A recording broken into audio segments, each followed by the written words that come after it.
Good evening and welcome. You're now tuned into News for the Soul, life-changing talk radio from the uplifting to the unexplained, to have all that going on because he's here, he's back, and we're excited about that. Dr. Bruce Lipton, who you recall obviously from the What the Bleep movie and our earlier interview, which took News for the Soul audience by storm. Lots of rave reviews on that one.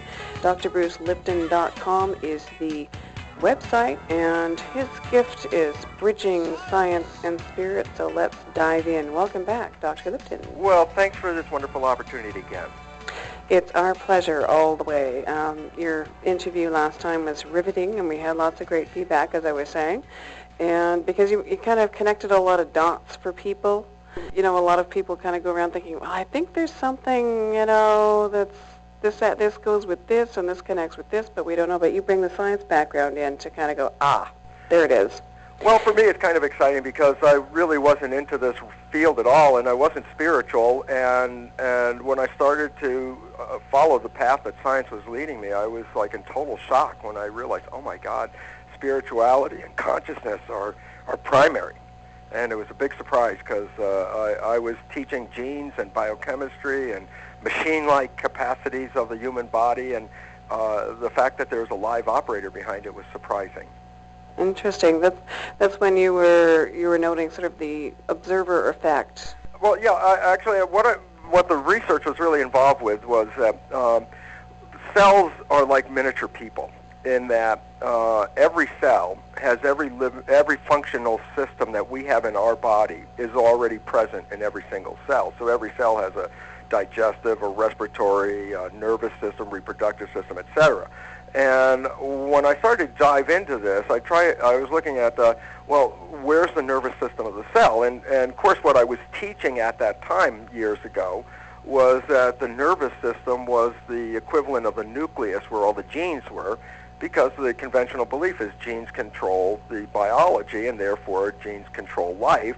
And I was teaching somewhat the same kind of ideas in medical school, but my research on cloned cells started to reveal that the behavior was not apparently controlled by the DNA. In fact, some of the experiments that I did removed or destroyed the DNA in a cell.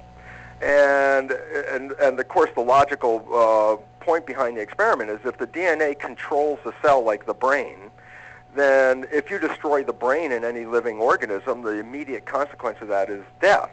And yet, when I destroyed the DNA or removed the nucleus from a cell, the cell didn't die. And in fact, the surprising part was that it was carrying on with all the same behavior and coordinated functions that it had before I pulled out the nucleus. So I mean, it's like I'm looking at it thinking, well, obviously something is coordinating, controlling the functions of the cells to keep it alive in the environment, and yet it can't be the genes. And that's where all of a sudden I started to go off on this tangent to say, so where is that control coming from? To make a very short story is, after a lot of research, I was led to the cell membrane, which is the equivalent of the skin of the cell.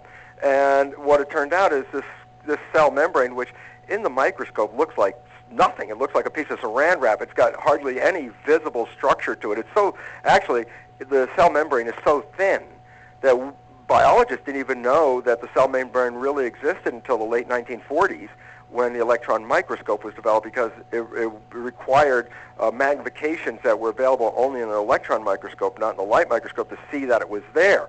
But the big surprise was, since the late 1940s, it was found that every living cell has a cell membrane, and that all the cell membranes physically and functionally are the same, whether they're amoeba or a human.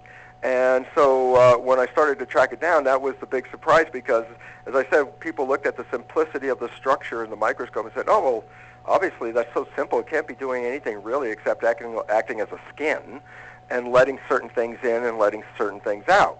Well, that was true, except they didn't realize that in letting certain things into the cell and letting certain things out of the cell, that wasn't a passive process, that was very active, meaning the membrane was controlling that.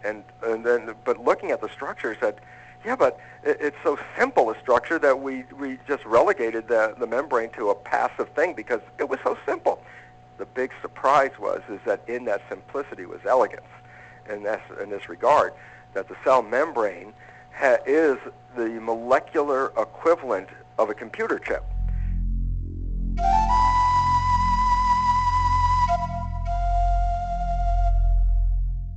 Hear all of our previously aired broadcasts of News for the Soul online at newsforthesoul.com. Now let's get back to the show.